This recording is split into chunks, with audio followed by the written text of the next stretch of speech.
Imagine standing on the coast of ancient Egypt, looking out at the shimmering Mediterranean. As ships approach the bustling port of Alexandria, one structure dominates the skyline, a beacon of human ingenuity and power. Today, we journey back in time to uncover the story of one of the 7 wonders of the ancient world, the magnificent Lighthouse of Alexandria. Our story begins shortly after the death of Alexander the Great in 323 BC.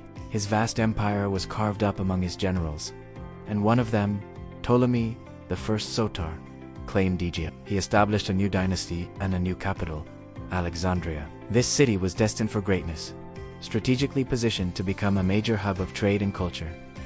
But there was a problem. The coastline near Alexandria was flat and treacherous, with dangerous shoals and reefs that made navigation a nightmare for sailors. Ptolemy knew that for his city to prosper, he needed to make its harbors safe. He envisioned a monumental structure, something that would not only guide ships, but also serve as a powerful symbol of his new kingdom's wealth and technological prowess.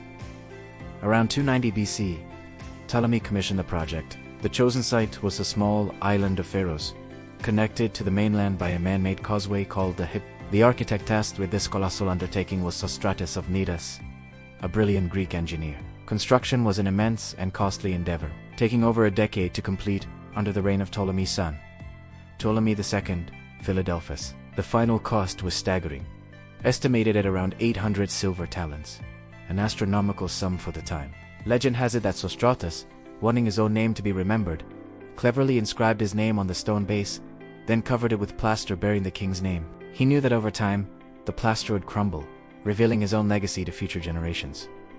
So, what did this marvel actually look like? While no blueprints survive, descriptions from ancient writers like Strabo and Pliny the Elder, combined with archaeological findings, give us a good idea. The Lighthouse of Alexandria was unlike any lighthouse we know today. It was a skyscraper of the ancient world, believed to have stood between 330 and 450 feet tall at s. Roughly the height of a 40-story modern building. It was constructed primarily from massive blocks of light-colored stone. The structure was designed in 3 distinct sections. The base was a massive square fortress-like building containing rooms for the workers and soldiers who manned the lighthouse, as well as stables for the animals that carried fuel to the top. Above this rose a slimmer, octagonal middle section. Finally, the structure was crowned with a circular tower, a rotunda that housed the magnificent beacon itself. At the very peak, a massive statue was said to stand, most likely of either Alexander the Great, Ptolemy the First as the sun god Helios, or the sea god Poseidon. The entire edifice was not just functional. It was a work of art, adorned with intricate carvings and statues. It was a testament to the fusion of Greek and Egyptian culture that defined the Ptolemaic era. Now, for the million-dollar question, how did it work? How did it produce a light so powerful it could be seen up to 35 miles away? During the day, a massive, highly polished bronze mirror, likely concave in shape, was used to reflect sunlight. This gleaming mirror would have been a dazzling sight for ships approaching from afar. But the real magic happened at night.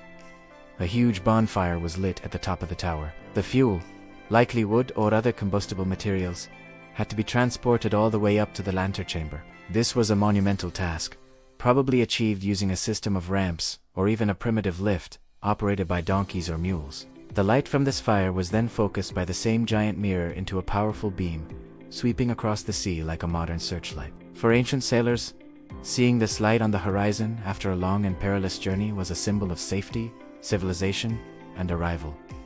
It was a beacon of hope. For over 1,000 years, the Lighthouse of Alexandria stood tall, a silent witness to history. It guided countless ships, carrying goods, scholars, and soldiers. It saw the rise and fall of dynasties, the visit of Julius Caesar and Cleopatra, and the growth of Alexandria into the intellectual capital of the world, home to the Great Library.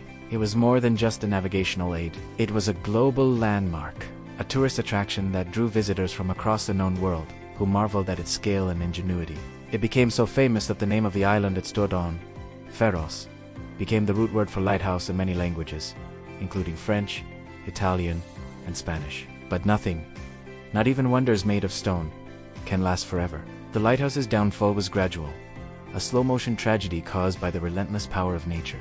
Located in a seismically active region, the structure was battered by a series of powerful earthquakes over several centuries.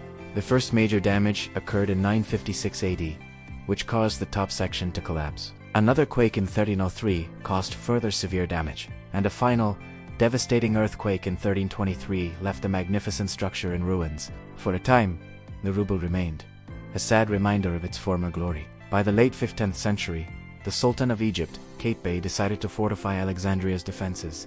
He used the remaining stones and the foundation of the fallen lighthouse to build a formidable citadel on the same site. The citadel of Kate Bey still stands today, a fortress built upon the ghost of a wonder, and so, the Lighthouse of Alexandria vanished from the skyline, its light extinguished forever. For centuries, its exact location and appearance were the subject of myth and speculation, but the story doesn't end there.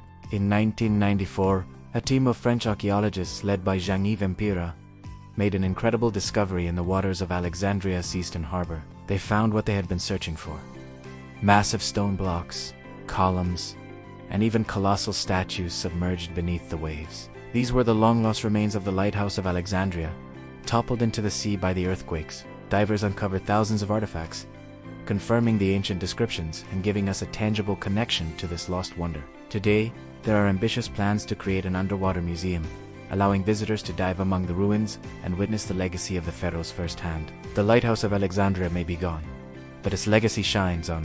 It represents a pinnacle of ancient engineering, a symbol of human ambition to conquer the elements and connect the world. It was a beacon not just of light, but of knowledge, commerce, and civilization itself. It reminds us that even the greatest structures can fall, but the ideas and inspiration they represent can endure through the ages. Thank you so much for joining me on this journey back to ancient Alexandria. If you enjoyed this video, please give it a thumbs up, and do you forget to subscribe and hit that notification bell so you don't miss our next adventure into history. Let us know in the comments which ancient wonder you'd like to see us explore next. Until then, stay curious.